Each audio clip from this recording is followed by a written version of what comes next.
like anytime I go through the drive-through. Really? Especially if I go back to Alabama. They ma'am you on All the time. Oh, I'm getting man. ma'amed. What about on the phone? Like Ma'amed. the bank, If airline. it's in the South, Yeah. yeah. But if I'm out here or really anywhere else, then they know I'm a sir usually. I used to get ma'amed, especially when I was a kid. Oh yeah. I get ma'amed all the time. Mm-hmm. I would call, like, okay, so in the Source magazine, they have all these, like, places in the back where you could order DJ equipment. Mm-hmm. And I would never have enough money for DJ equipment. I would just call for, like, information. Like, I was always scared they were going to not make turntables anymore. So, like, every couple weeks, I'd be like, hey, you guys still got 2 direct drive turntables? And they'd be like, yeah. And Yes, I'd be like, all right, well, yeah. Are they still $200 a piece? And they're like, yes, ma'am. Y'all gonna be making those about 7 years from now? Dude, I used to call Walmart every time I had any like money. If I cleaned the house, I'd get paid $5. And if I would call Walmart and be like, can I talk to the toy department, please? And I go, do y'all got Ninja Turtles there? And they go, yeah, we got them. I go, do y'all have the movie star Ninja Turtles? The kind of Ninja Turtles that look like the guys from the movie? And they're like, no, we don't have that. And it's because I was calling like 7 years too late.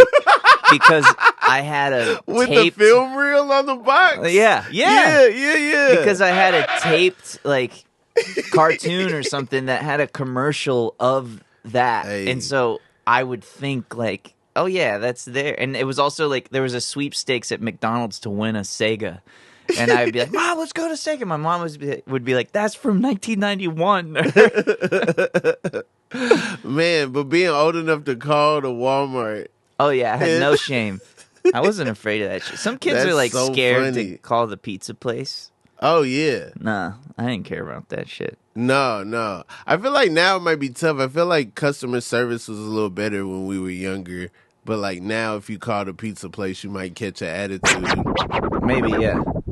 It's also different. Maybe in LA it's different, but yeah. I don't know. When I was a kid, I would call the pizza place and not even think about. My mom would be out a lot of nights, so like I would call the pizza place and be like, "Can I get some pizza?" And then they go, "Yeah, it's $19 or whatever.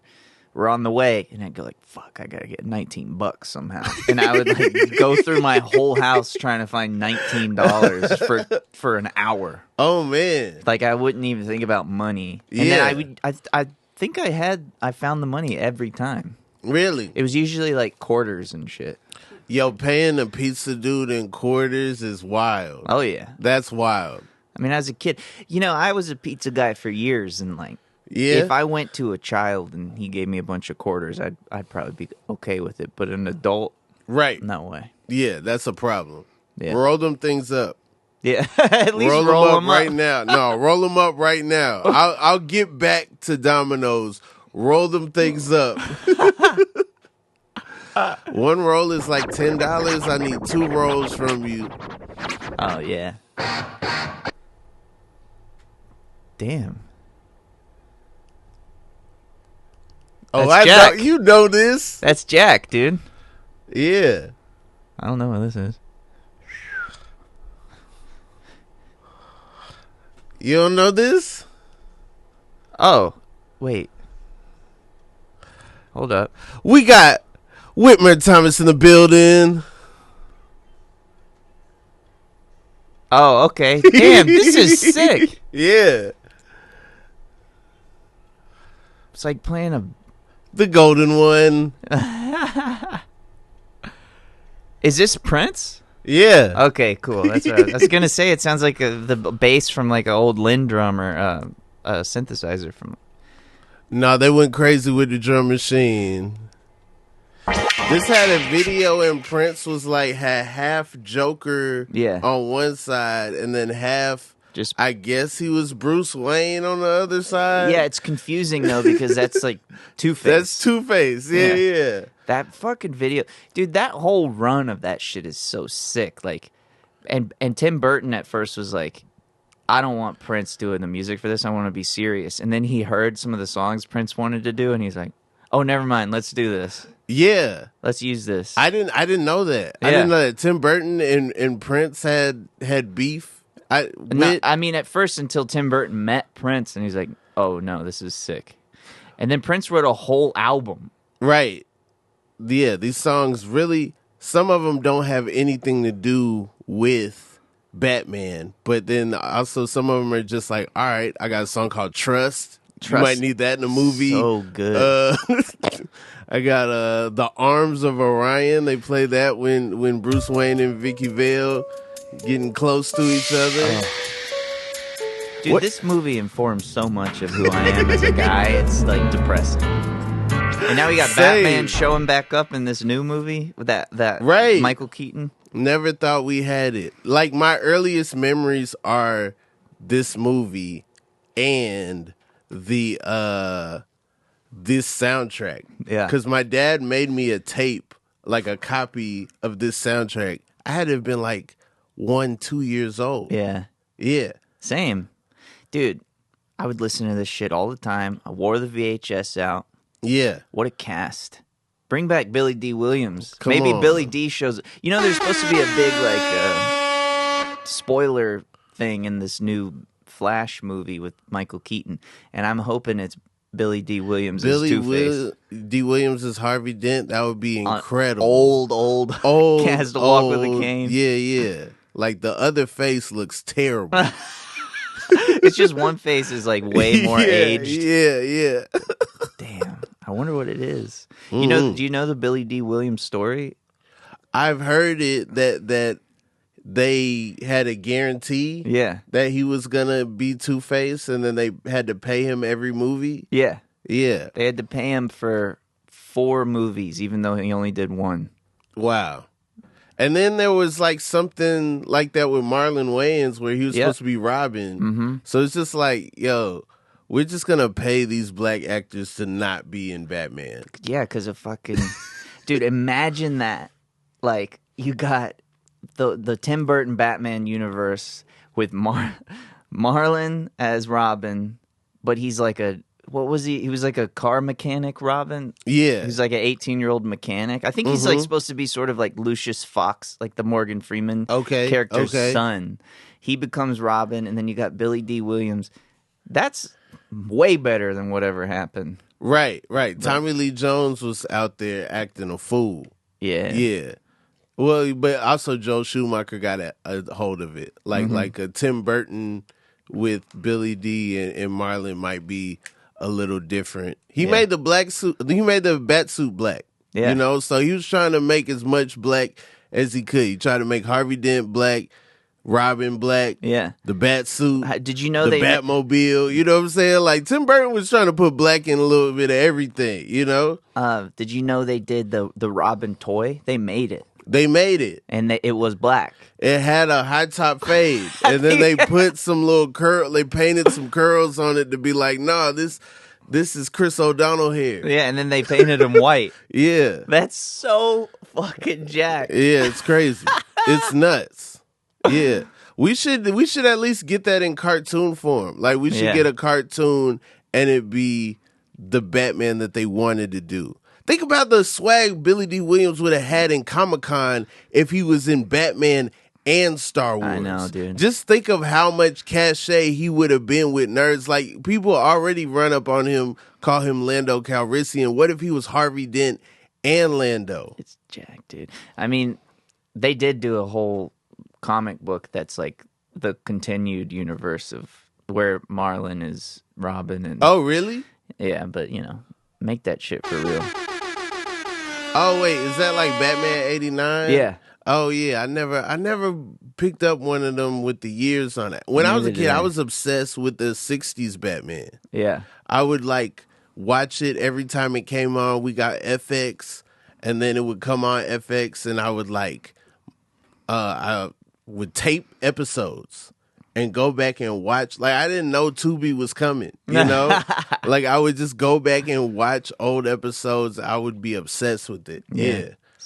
I was dying for anything like that as a kid. I would just sit there and watch any. I would watch like the Christian channel just because there was some Bible Man show of like a dude with a cape I on. had a tape of Bible Man. I knew it wasn't good, but I was knew my watching grandmother would buy it. Yeah. Because it's like, it's got Bible in it. Yeah. Oh, yeah. Man.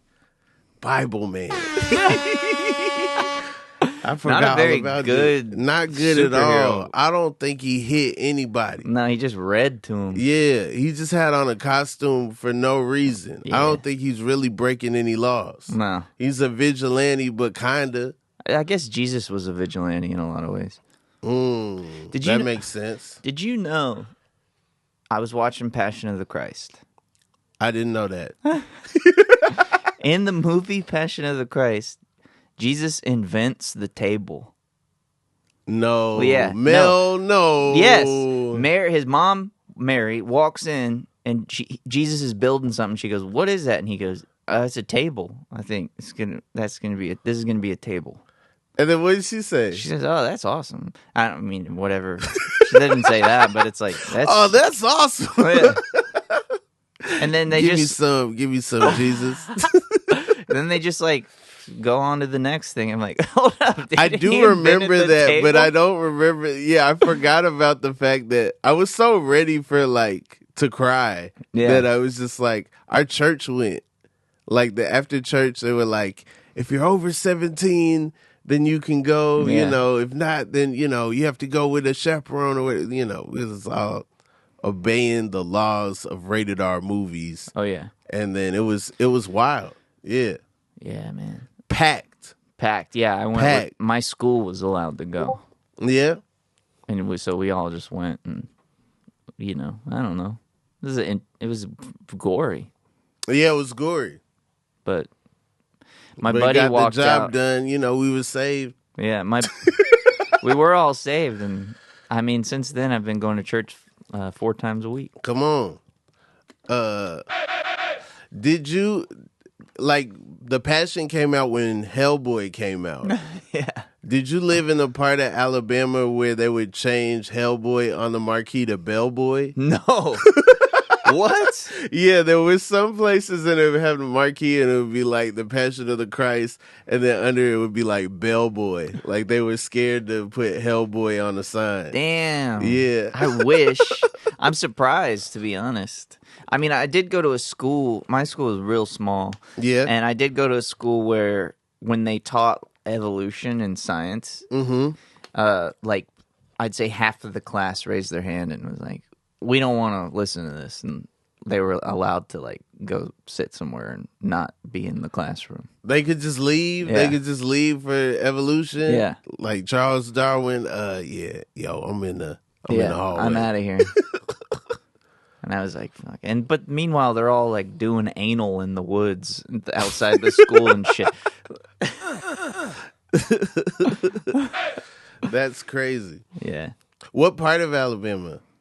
Gulf Shores. Gulf Shores. It's like it's like a tourist town down on the Gulf of Mexico. Okay. So that's why it was this really small school. Not a lot of people lived there. My group, my generation, is the first generation of kids in Gulf Shores to be born there and then be raised there. Oh wow! Because nobody really lived there permanently until the 80s. Oh dang! Yeah. So y'all the first. Yeah. So y'all kind of dictate what goes on down there. Yeah, and at the time it was fucked up. Everything was, there was no rules for most of the kids because most of the parents who moved down there were kind of like parrot head Jimmy Buffett fanatics. Okay. And so they were just trying to party. It was kind of impossible to out party all of our parents. Got you. Boat life. So rebelling is not partying. No, rebelling it was hard is to rebel. I'm gonna go home and play video games. And parents I'm so disappointed. Yeah, rebelling. I'm trying to think of what rebelling was for a lot of my friends. I was pretty straight laced as a kid, but a lot of my none of my friends had curfews. Okay, and so rebelling would be my buddy got too drunk at a party and didn't call his parents to pick him up. Oh man, you know what I mean? Yeah. Something like that. I didn't have a curfew, but I also didn't have anyone that wanted me to be outside late. Like none of the people I knew with cars were down to pick me up. Yeah. You know, like they was like, all right, you know, if I get somewhere, maybe they'll drop me off. Yeah. But they're not gonna pick me up. Damn. Yeah. Yeah, I mean, no, I wasn't never getting. I was driving everybody usually. 'Cause I Okay. was sober, All so- right. But yeah, fuck. I mean, that's a whole part of my childhood is figuring out like who I was as an added person in the car, like what my role was. Okay. So that I would sometimes be picked up Yeah. and get to go along for the ride. Oh, I would go for it, but I feel like that's part of the problem. Yeah. You know, as a teenager, you're trying, and you know that nobody wants somebody out here trying. Yeah. Yeah. I mean, my thing was like I've been trying too hard my whole life, but for sure. But when I was a kid, I was like, really, a lot of my friends were older, so I figured out if I could get them to like pick on me in a way that was fun for all of them, then I'd be in. Okay. So I would say some crazy shit right when I got into the car, and then they would make fun of me for the whole car ride, and then I'd be in. They would like having me around. I know that route. Yeah. Yeah. I don't know if I'm as good at taking it. You know what I'm saying? Sure, I think in that's where it becomes a problem, because that is one way, the puncher bag method. But then I don't know, with my memory, that stuff would just echo in my head for like days. You know? Yeah, I mean, if they actually like got down to the nitty gritty of my personality, it would probably break my heart. Yeah, I can't forget things either. Yeah. I got like a curse of a memory. You remembered something so specific. You were on stage talking about the Joker with the shrimp. Oh yeah. Well, you know, I went back on my birthday a month ago, and I watched Dark Knight again, and he eats 2 shrimp in that scene. It's not just the one shrimp. Go back, for anybody listening, go back and watch The Dark Knight, and he eats a shrimp. Joker goes and he's like trying to figure out where Harvey Dent is at this party, and he eats somebody's shrimp. And it's just crazy to me that he eats shrimp. That's the idea of the bit. But then he eats 2 shrimp in the scene. He goes and eats 2 shrimp from 2 different shrimp cocktails. It's fucked. From the cocktails. So your drink shrimp, not even like a platter. No, it's like the little cocktail glass. I don't know what I was focused on, but I feel like I was not focused on that at all watching the movie. I feel like I was worried about what was he going to do to Maggie Gyllenhaal. Yeah. Well, that's the point, I think. 'Cause you're supposed to be thinking about that, but I've seen that movie so many times now. I'm like, my man eats shrimp right now? What the hell? He's eating shrimp? You don't think about Joker being hungry. No. He just wants to watch the world burn. You don't think about him like rotating any chicken near, turning on the microwave. Yeah, turning on the microwave. That's like I think about that with celebrities a lot, where you hit a point in fame where you can't even imagine them like turning on the shower. Like Michael Jackson, I can't imagine him doing anything like that. You don't think so? I think he took a shower, but I can't imagine him like going into the bathroom and turning the faucet to get into the shower. I don't know. I never thought about it. I imagine, he takes his glove off and then turns the faucet. Yeah. He's got, tons of jackets and buttons and stuff to do, and then the water's hot by the time he gets all that off, Yeah, that's true. Yeah, let's hope so. I used to think about Michael Jackson all the time. Me too.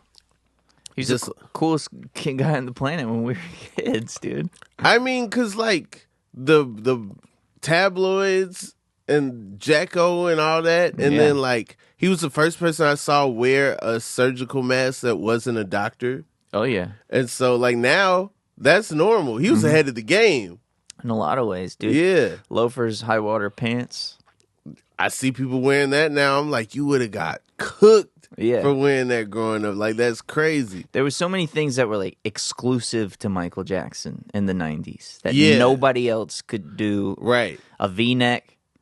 Nobody was wearing a white V-neck. Yeah. A belt that's just like a rag tied to the side. Mm-hmm. Nobody was doing that. I remember I would put tape on my fingers in elementary school and stuff, trying to be like Michael Jackson. I remember I would dress like Michael Jackson all the time when I was like 7, 8 years old. I wore the fedora. I did it all, and I would do the dances. And my dad was like, "Man, that's really cool, dude. Don't get too into that." He was like trying to be supportive, but also like worried because he had been reading the news. I was like, "Oh yeah, sure." But if Michael Jackson, when I was a kid, was like, "Want to stay the night with me?" I'd be like, "Yes." Yeah. No question. 100%. Absolutely. 100%. But also, I'd probably get on Michael Jackson's nerves. It would be no time for nothing crazy because I'm like, yo, nah, let's dance some more.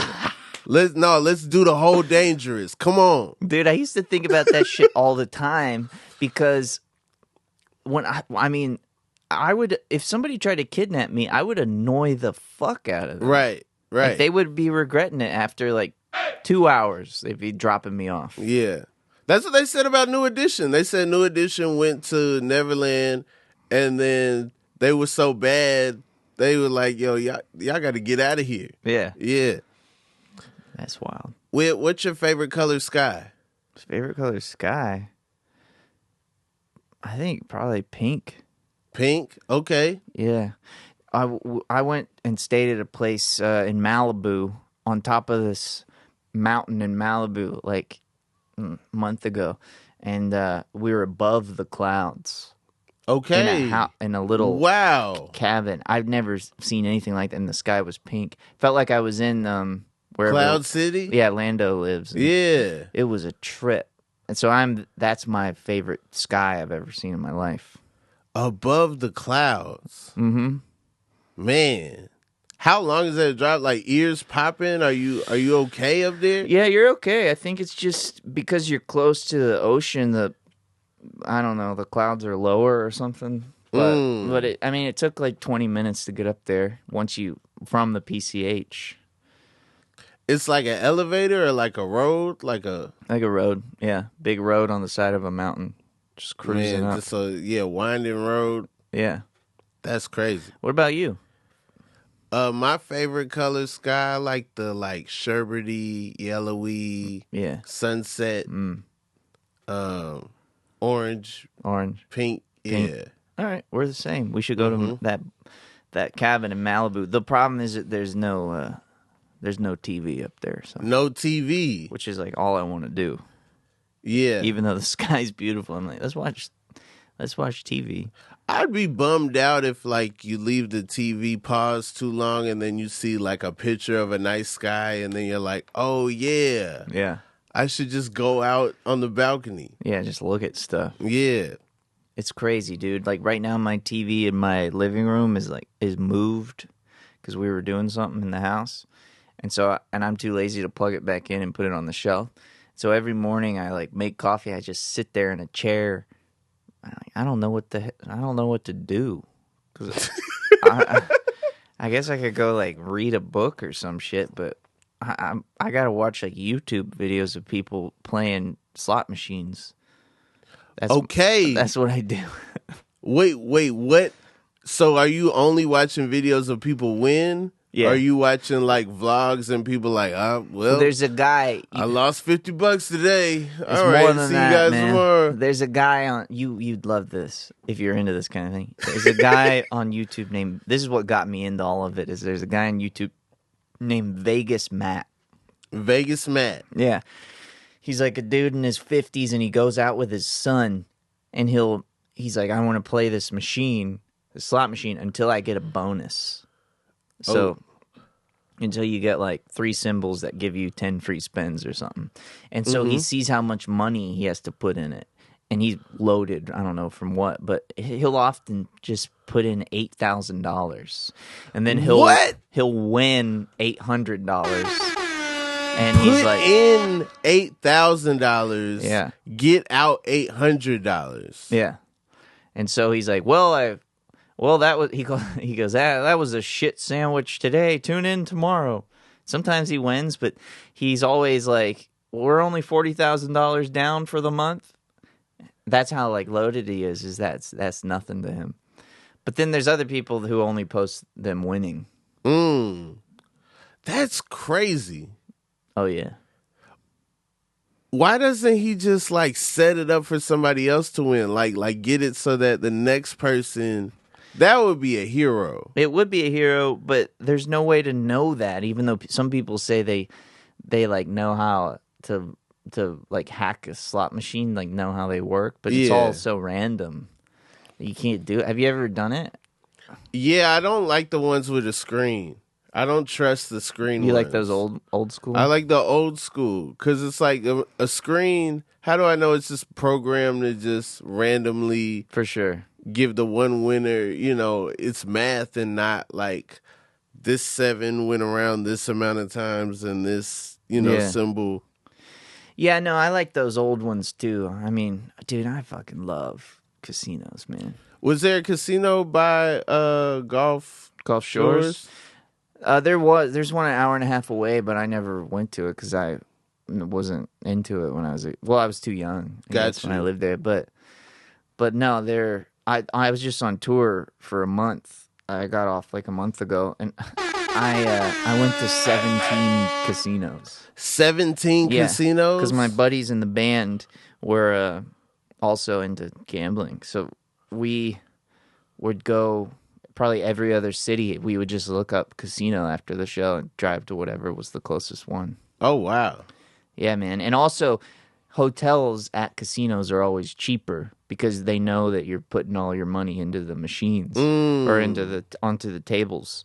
So it's kind of it's like a cheaper route instead of booking hotels at the Holiday Inn. Anyway, so yeah. And, we would go down, down, down, and then go up, up, up. And then on my birthday, I lost everything I had won, which was a bummer. Oh, man. And then I had to drive back. Man. Yeah. You play any other games? Yeah, so my strategy is that I'll go play blackjack. Okay. I like playing blackjack. I try to win $400 slowly. It takes like 2 hours. Okay. Like, I don't ever bet big.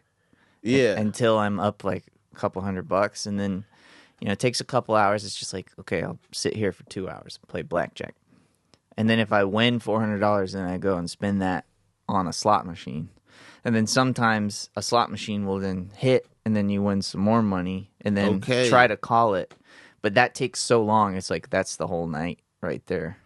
That's crazy. Yeah, the minute I was up, I got off the table. Yeah. That's a trip. I don't have I can't stop doing things. I don't have any self-control. But my buddy Clay is like that, and he just quits as soon as he wins any money, and then he just has a drink and hangs out. Yeah. Which is brave. I can't do that shit. You ever play anything else other than blackjack? I'll sometimes play roulette. Okay. I've always wanted to know how to play craps. That seems like the most fun game. Yeah. Everybody's always hugging. Yeah, I never seen some like a table where it was going crazy and like people were like all gathered around and stuff. Like I never seen that. Yeah. I want to do that so bad. I always say like the only thing at a casino where people hug is craps. Nobody else is hugging at a casino. It's usually people like crying. Dude, I was going to so many casinos. I was driving first by myself, and I would stop and play blackjack at like these truck stop casinos. Mm-hmm. And there'd be so many people who would just sit by you. You'd be like playing at a slot machine or playing blackjack. They'd just sit by you and be like, "Hey, man, give me $20, and I'll split whatever I win with you." And you go, "No," and then they'll look at your machine until you win some money, and then they go, "Come on, man, I'm hungry, and I'll split whatever I win with you." And you go, "No," but then you're winning money in front of them. Jeez. And so you kind of almost want to lose. You know what I mean? So I was having to yeah. multiple times be like, acting like I'm answering the phone going, oh yeah, shit, you're here? All right, I'll be right out. And then until people would leave me alone. Dang. That sucks. Yeah. Yeah. There was one time I was playing blackjack in Oklahoma or somewhere. It was like all truckers. And there was one trucker at the table who's telling me and the dealer and the other truckers, like, yeah, I got a girlfriend. She's, well, I never met her. We just talk on the phone and she sends me text messages. She's the hottest girl I've ever seen in my life. And she's a princess, actually, from Africa. And I got to give her $1,000 a week. But she says her dad's about to die and she's going to inherit millions and she's going to move to the States and give me $1 million. No. And we all just get quiet. Me and all these other truckers. And we don't know what to say to this guy, you know? And eventually She's a princess. The dealer goes, he keeps going on and the dealer goes, hey man, I got to tell you, I don't think your girlfriend's real. And then the dude I gotta tell you, I have to. I can't take it anymore.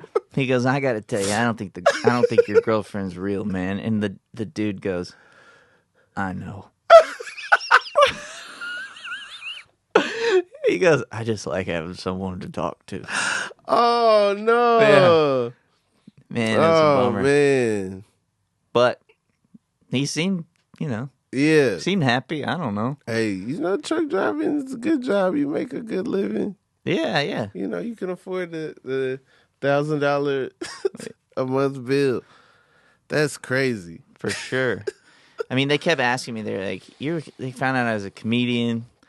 And then it's the thing of like, they look you up and then they say, I've never seen anything you've done. You know what I mean? Yeah. They're trying to be nice. Yeah. And then they were all talking about how their favorite comedian is Fluffy. Okay. And I'm like, yeah, well, you might, I don't know, you might like probably not. I don't know if I'm for you, man. But gotta love Fluffy. It's crazy you don't know, like, we don't ever talk about Fluffy. We don't talk about Fluffy. But there's people in the middle of the country, that's all they're talking about is Fluffy. Fluffy wore shorts on the Tonight Show. Oh, yeah. That's another level. Mm-hmm. Somebody else would be like, hey, we wear pants around here. Do you wear shorts when you perform? My first time on stage, I had on shorts. Holy shit. I converted. Like I found out it was highly frowned upon. The club in Atlanta, the Laughing Skull Lounge. Oh, yeah. Didn't allow people to wear shorts on stage. What? Yeah. Why? Just because they felt like it wasn't professional. That's good. I like that. And then after that, I stopped. So I would wear pants on stage year round. Even on the hottest day, 100 degrees outside, I'm still wearing pants on stage. That's cool. Yeah. Good for you, man. I'm like looking at some people these days on stage, and I'm like, man, I wish there was more of a dress code. This guy's too confident. I feel like that when I go in a nice restaurant. Like, no matter how nice the restaurant, it could be 5-star crazy. Somebody's gonna have on sweats. Yeah. And it's like, what are we doing? Yeah. I mean, sweats have gotten way too powerful. I get it. There was a time you had to be on a track team to get sweats. Sweats on the airplane. Sweats on the airplane. I do that. Yeah. I mean, I feel so uncomfortable in any sort of athletic gear. Really? Yeah. Like, I go to the gym in the morning, I get coffee on the way, and I'll be wearing sweatpants to get coffee. And I feel like I got to tell everybody, like, I'm going to the gym. Don't worry. Because it doesn't look right on me. I don't look right in sweats. What do you look like in sweats? What do I look like? Just like some fucking... I probably look like a meth head, to be honest. Like a scrawny little meth head. You think so? Yeah, I think I'm like 2 degrees off. Like if I was missing one tooth, it's over for me. Or if I don't know. Like I can't think of, if I had like one extra tattoo, I'd be meth. You know? Yeah. I don't know. I know someone that did meth and you would never know. Yeah. Yeah. They just they said they played guitar until their fingers bled. Holy for shit. like 6 days, yeah. And then they but that dude's wild. He does all kind of stuff. Yeah, Good for him. That's like a brave choice. Doing meth. There's like a lot of stigma around it. I think Andre Agassi said he did meth. Yeah, he did. Yeah, that was crazy. That made me rethink all that Tech Challenge stuff. Also, when I found out his hair was fake, I was like, "Yo, what do you mean?" I mean, it's a lot It of was pressure. all a lie. He was known for that hair. Yeah. Imagine you're known for your hair and then it starts falling out. Yeah. What are you gonna do? You I gotta guess get a you wig. fake it for a while, but everybody that makes it out of that ends up being okay. Yeah. Well, what do you? I just learned that I don't know. I'm like our buddy CJ's, and you know all this shit about sneakers, and like so I've always been adjacent to that. Like, lived with CJ for years and shit, and my favorite Nike shoe is the Agassiz. Okay. And the Tech Challenge. I finally found out that those were his shoes, and they're like a tennis player's shoes. Mm-hmm. Do other tennis players have like popular Nike shoes, or just sneakers in general? They just brought back out, or they're about to bring out the Nike Mac Attacks, which was John McEnroe's shoe. Oh, cool. So a little before Andre Agassi. Pete Sampras has a building on the Nike campus. Serena's had some shoes, but also the most popular of her shoes are the colors they make for her of like pre-existing shoes. So they made like a Serena Blazer, a Serena Air Force One, a Serena Air Max 97, that type of stuff, and like those go up. But they made her own Jordan, I think, at one time. Roger Federer has got some shoes that look like basketball shoes. Here's the thing. It's been a long time since they gave someone a tennis shoe that didn't look like a different sports shoe. Yeah. Did you see? That's that's the thing in skating is like all the new skate shoes these days already look like old popular skate shoes. Except there's you know who Ishad Ware is? He's a pro skater, and he came out with a Nike that's like really creative and new. Okay. And it should be I think more I've of seen a hit. those. And there's also the Nyjah Nike skate shoe, which is pretty unique looking, but mostly skaters just skate in Jordans, or like Nike skaters at least, or those Safranskis. Those like boat looking Nike shoes from like 10 years ago. Yeah. And they were so popular that he had a contract with Nike where he got paid a little bit per shoe, like the Jordan contract or whatever. And the shoes were so popular, and they didn't think they would be because they're skate shoes, that they ended up just having to pay him out. Like, why don't they like paying royalties? I think because at the end of the day, it's too much money for them.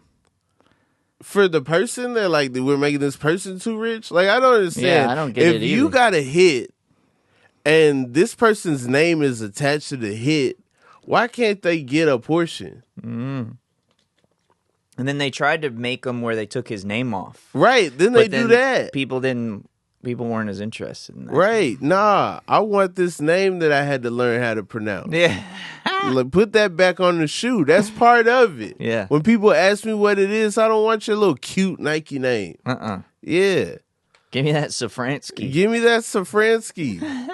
Come on. Yeah, man. Oh, Janowski, not Safransky. What am I saying? Safransky. I thought it was Janowski, but then I'm so ignorant about skateboard that I was like, maybe Janowski is out. No, it's Janowski. Safransky's in. Good catch. I ain't a We real don't skater. look anything up on this podcast. I know. That's why I'm trying. I was listening to the one with Carmen, and I can't remember what y'all were thinking about looking up, but Big rule, but yeah, I also have no way of enforcing it. Like if you Google something right now, I'm not gonna dive over there and grab your phone, but at the same time, I don't know, man. You know, Oh, y'all were switch it talking up. about fighting on that Carmen one. Yeah. You ever been in a fight? No, I've had my ass whooped 3 times in my life. Okay. Like fully someone beat the shit out of me. Oh no! But it was not a fight. Like you didn't I didn't participate? No, or like all they got you 3 from behind? Like what happened? 2 times it was from behind. Okay. The most boring time is I was singing in my old hardcore band, and it was right by a military base, and so sometimes the military would come to shows and not know what a mosh pit was, and they would just think like, it's all these people punching each other, and so this one time, this guy just fucking cracked me in the face, and I was singing. I had a microphone. He broke my glasses like a nerd, like. And then the venue was like, "You gotta go, pal. You can't punch the singer." I was like 15 or something. That's crazy. Yeah. And then the other times it was, I think I was 13 or 12, and I was just talking to my friend, and 2 girls came up behind me and beat the daylights out of me. Like, I was on the ground, they were kicking me in the face.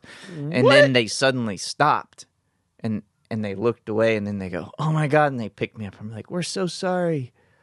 We thought someone pointed at you and said you did something to us, but it was that guy over there." And I was like pulverized. Yo, what? Yeah. How much did you look like that guy over there? I think they just misread the point, you know? Oh, man. And then the other time was I was at another hardcore show. I was just watching, and from behind, somebody came, beat the shit out of me, again on the ground, kicking me, and then he ran off. And I don't know why. I was like, said to my buddy who was on the side of the stage, I was like, "What just happened?" And he goes, "I don't know. A guy came and beat the shit out of you." And I was like, "Thanks for the help, pal. What the fuck?" Those are the 3 times I've had my ass whooped. That's so for crazy. Sure.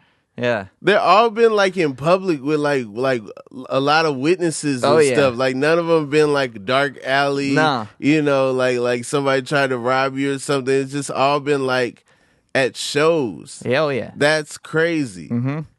Oh man. One while you were singing. Yeah. I was the star. Nobody did nothing. Everybody was there looking at me. Did you keep singing? I did, yeah. And then afterwards, I remember saying, like, "You broke my glasses." Like, the 15-year-old came out. Yeah. Man. Well, when did you start doing the, like, band thing? When I was 13. I was, like, 13 to pretty much 17. I was, like, crazy serious about music. Like, yeah. That's all I wanted to do. What kind of music? It was mostly like hardcore punk adjacent music that then my girlfriend broke up with me and we started doing more of an emo whiny thing. And then, we'd just tour around and do that every break, like spring break through the summer. We would go to Atlanta and North Carolina, all the southeast kind of states, all the big cities. And then just got so burnt out by the time I was 17 that me and all my buddies who were in the band were like, "We don't want to do this no more." Yeah. And we like decided to stop. And then, my introduction into comedy is like backwards to where then I moved to LA, was in another band out here for fun. And then we just like talking on stage too much in between songs. That's like really like the bottom, like, the most simple way of putting it is we just talk too much on stage. It's a valuable thing to have to be funny in between songs, but you guys were just going too long, going way too long, annoying everybody, and then we were all big fans of stand up and we would go watch it all the time. Okay, that we just stopped playing music and just started performing as a 4-man sketch group, stand up group. And then they didn't really want to do it anymore, and so they didn't. Yeah, so I just started doing stand up by myself. Dope. Yeah, but it came through music, and then now I do music and stand up together, and then sometimes I'll have a band with me. But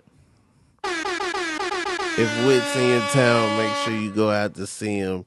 Yeah, but listen, I've already accepted. There's nobody who knows who I am in Tallahassee based on my last tour. So no pressure.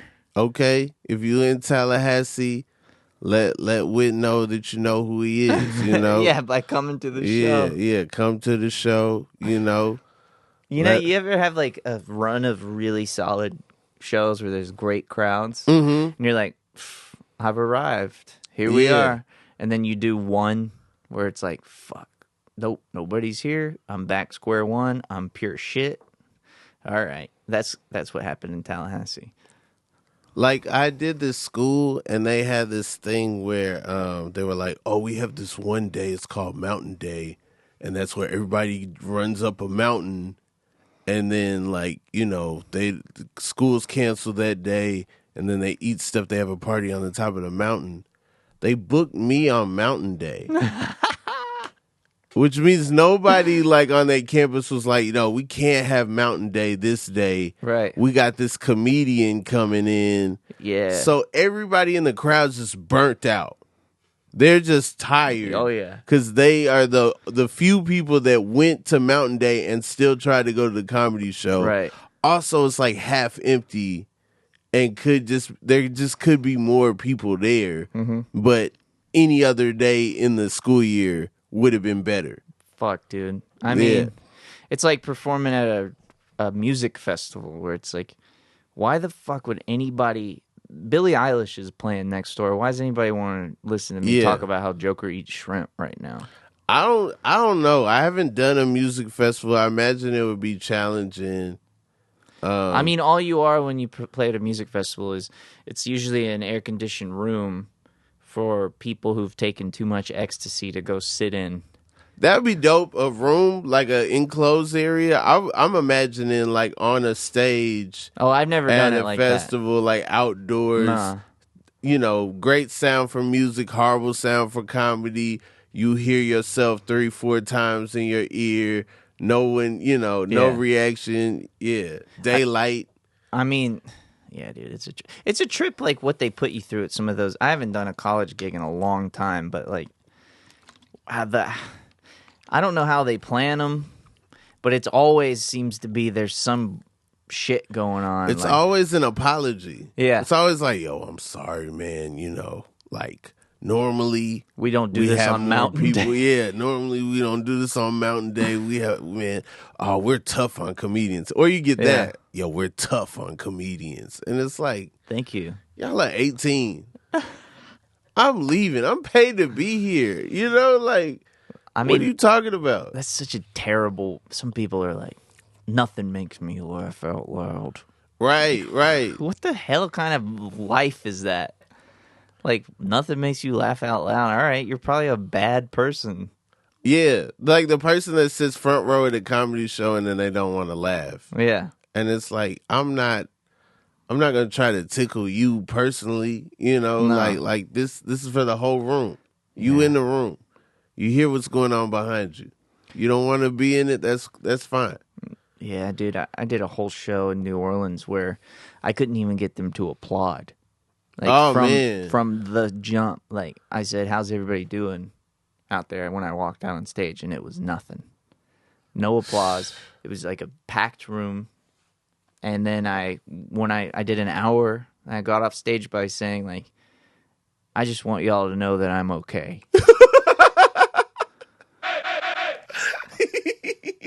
And then that was it. And I thought for sure there'd be like DMs of people going, you suck. But people were like, good show. I was like, what the fuck? Yeah. I'm so confused. It felt like I was stuck in some sort of nightmare. Mm-hmm, or like, I don't know. Like I took mushrooms or something and I just can't figure out what the hell is actually happening. Yeah. That's a funny line though. There would be times I would do sets and I would do some Back to the Future. I'd be like, yo, that was rock and roll. Your kids are going to love it. And then, put the mic back in. I mean, that show in particular, I got home. My dad, of course, was at that show and he brought his friend sort of like to be like, check out my awesome son who's like this comedian. And then I bombed so hard. And I do this bit about, I have a bit about PlayStation 5. I bombed so hard. Then I get all the way back to LA And then there's a box on my doorstep. And it's a PlayStation 5. And there's a letter attached to it. And it's from my dad's friend. And it says, I can't play this anymore.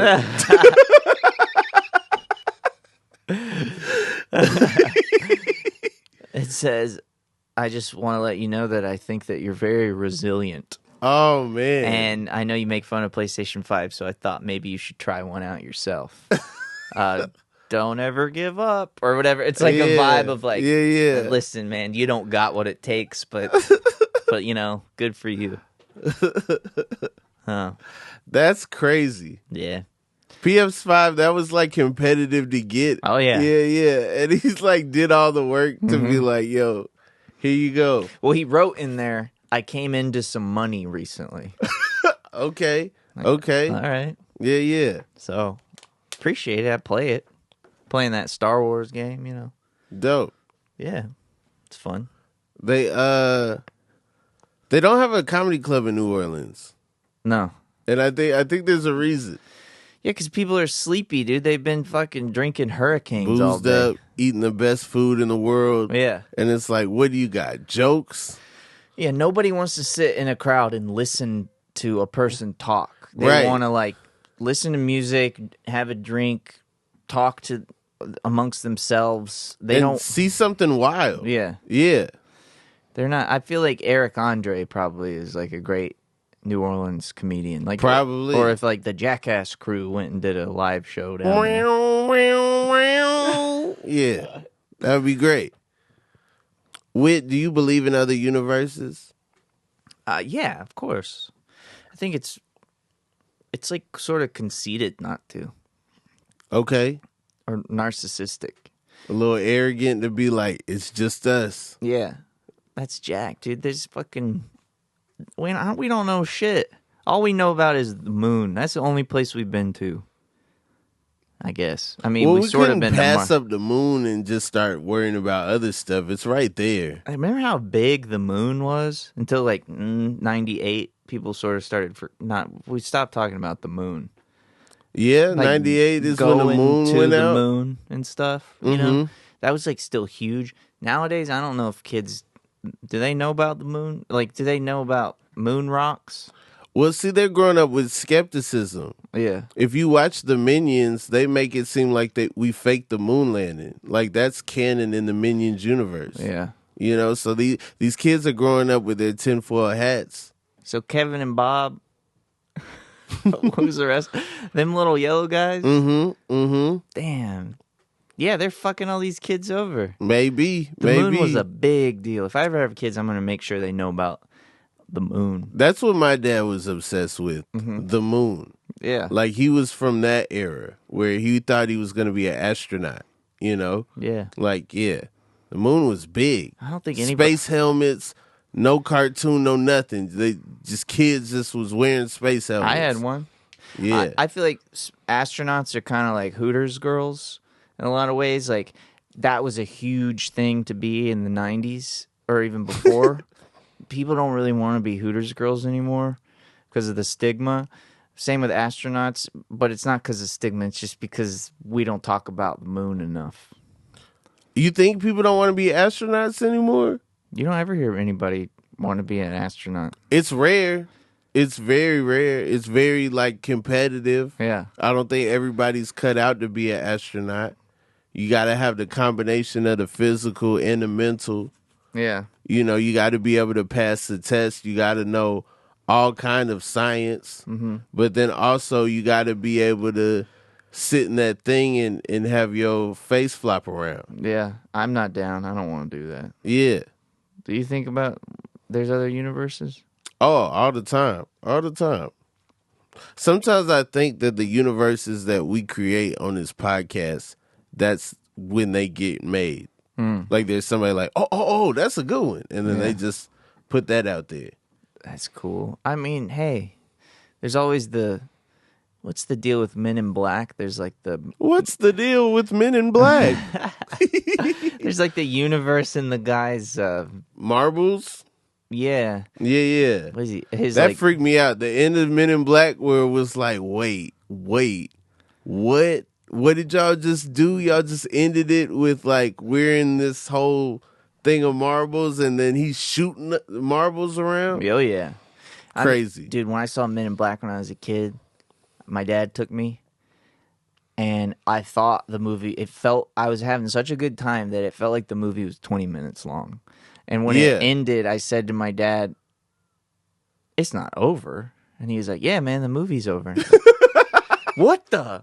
Like, I was in a trance watching it. Yeah. Men in Black is incredible. It was so good. And it was like perfect timing. You know, we just did Independence Day. We wanted more Will Smith. Mm-hmm. It starts off chasing, running through the city, you know, action movie stuff. Then dude got gills. Yeah. Gets crazy. Yeah, we forget that Will Smith isn't the main character in Independence Day. You got Jeff Goldblum. He was just like the guy. He was the reason I went. Yeah. Same. I would have caught it on TV if it wasn't for Will Smith. Yeah. Those are the good old days when a movie was about a movie star. Remember just going to see a movie because you wanted to see Will Smith do something? You didn't even know what the hell it was about. You didn't know the character. You're just like, I like that actor. I'm going to go for that reason. Right. Wild Wild West came on TNT once when I was a kid. One time I saw it. And I was like, I don't know. Yeah. I like 60s Batman. I like Gilligan's Island. I don't really know about this one. Was that one of the first movies you ever knew wasn't good? I was having a good time, but I knew it wasn't going to be received well by others. Which probably is that's probably what that means. When I'm like in there, I'm like, okay, I don't think anybody else at school's going to rock with this spider. I'm still here.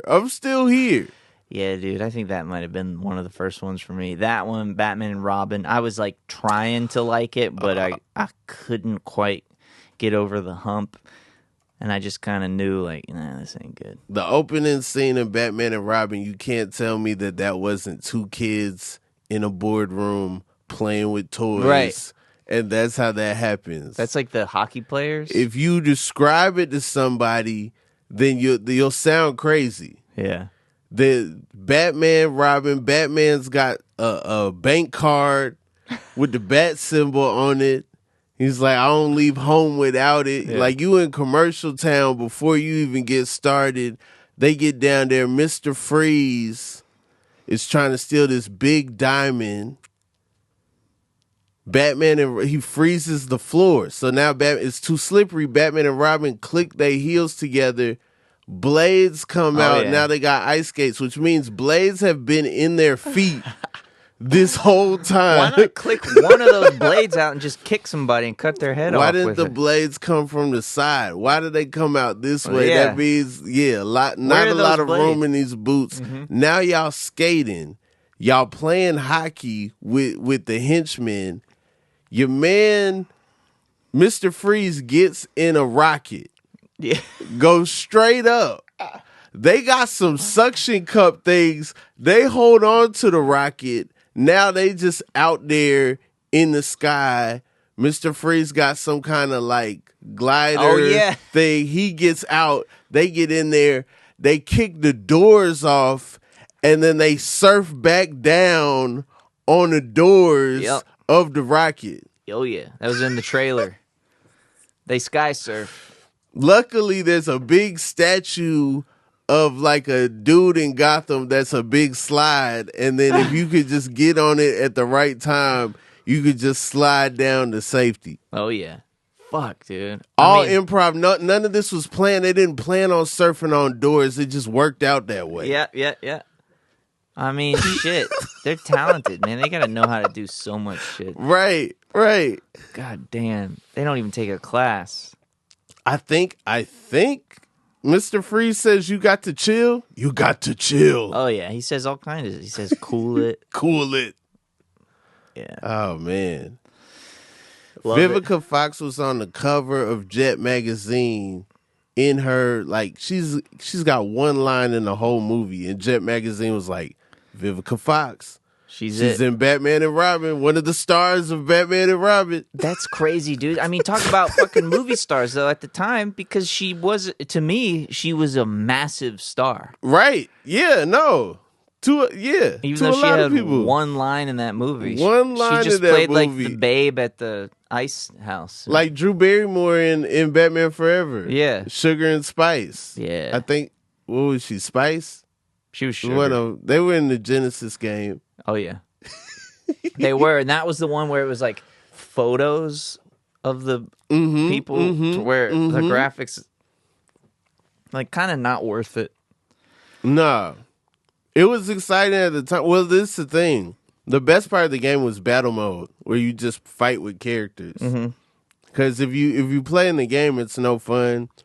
The grappling hook doesn't hold on to everything. You know, you die easy. But gotta check that battle out. mode. I might go get that on my PS5.